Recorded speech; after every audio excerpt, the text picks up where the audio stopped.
Muslim movement. I was raised in one of those mosques, you understand? But I had to walk away because I saw how we completely ignored black people's problems. We completely ignored black culture. We completely ignored the black reality. It was all Islam. Learn your Arabic. And I'm like, I'm a practicing Arab. I'm not practicing Islam. I'm practicing Arabism. Why do I got to learn Arab language to worship God? Why do I got to eat like the Arab to worship God? Why do I got to dress like the Arab to worship God? This is not the worship of God. This is the deification of Arabic culture. And that's why I walked away from it.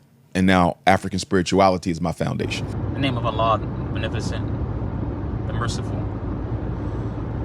I want to respond to a clip someone sent me by Dr. Umar Johnson where he was mentioning some of the reasons why he left Islam, claiming that Islam didn't address the problems of the black community.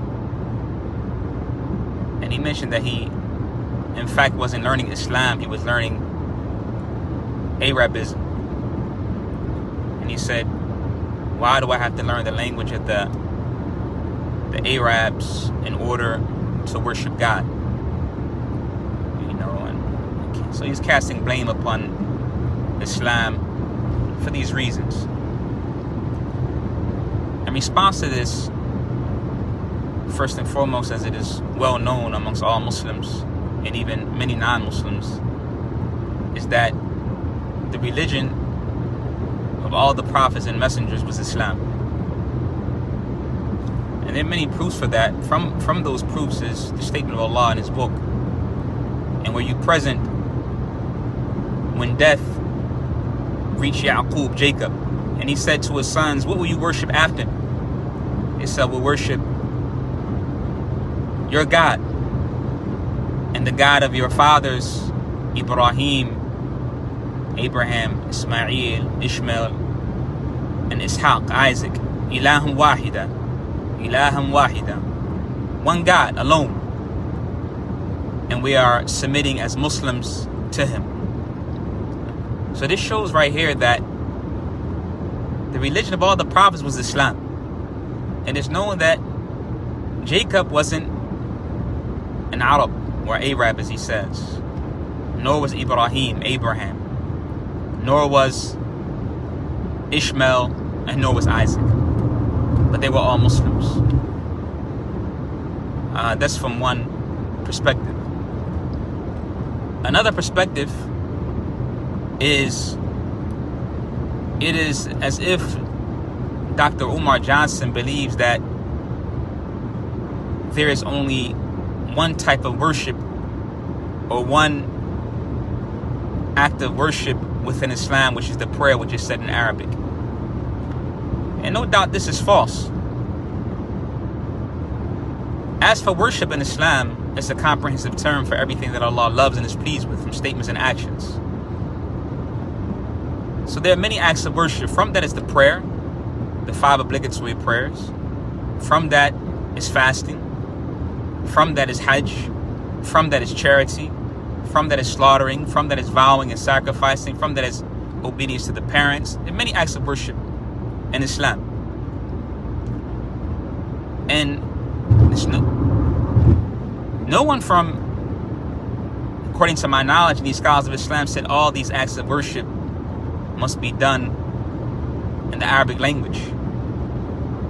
Fasting, how would that even be done in the Arabic language? Yeah, this is an act of worship. You're worshiping God by fasting, by withholding from food and drink.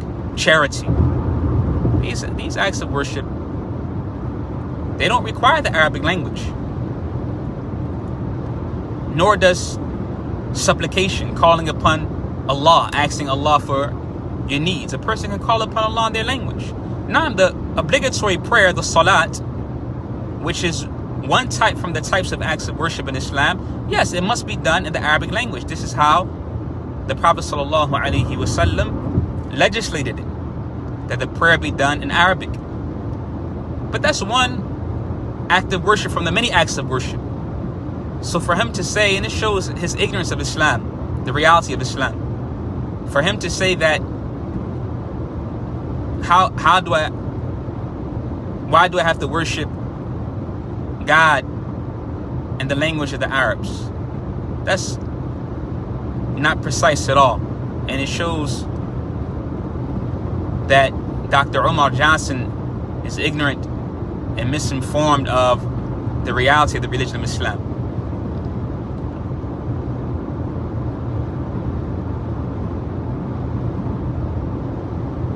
And no doubt, the Arabic language, although it's not required for all acts of worship, just as I clarified, but no doubt the Arabic language is from the religion, because the Quran was sent down in the Arabic language. The Quran was sent down in the Arabic language.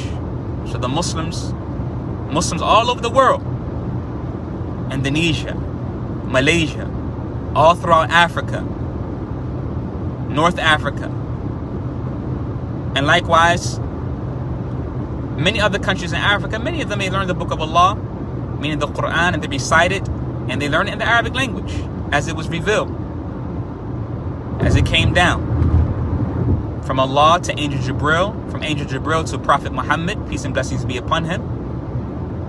And Prophet Muhammad, he taught it to his companions. And from the companions of Prophet Muhammad sallallahu alaihi wasallam, from them were blacks, from them were Persians, from them were Arabs, from them were Romans. And further, Allah, he mentioned, O mankind, indeed we have created you from male and female, and we made you tribes and nations so that you may know one another. Indeed, the most noblest of you in front of God, in front of Allah, is the most pious. So in Islam, it's not about a skin color. It's not about a skin color. It's about the one who has piety in front of God, no matter they're black, no matter if they're white, no matter if they're Arab, no matter if they're non-Arab. So these are just some doubts from Dr. Umar Johnson that I'd like to quickly address. And we ask Allah subhanahu wa ta'ala to guide him to that which is correct and keep the Muslims firm upon their religion. And all praise due to Allah, Lord of all creation. Assalamu alaikum wa rahmatullahi wa barakatuh.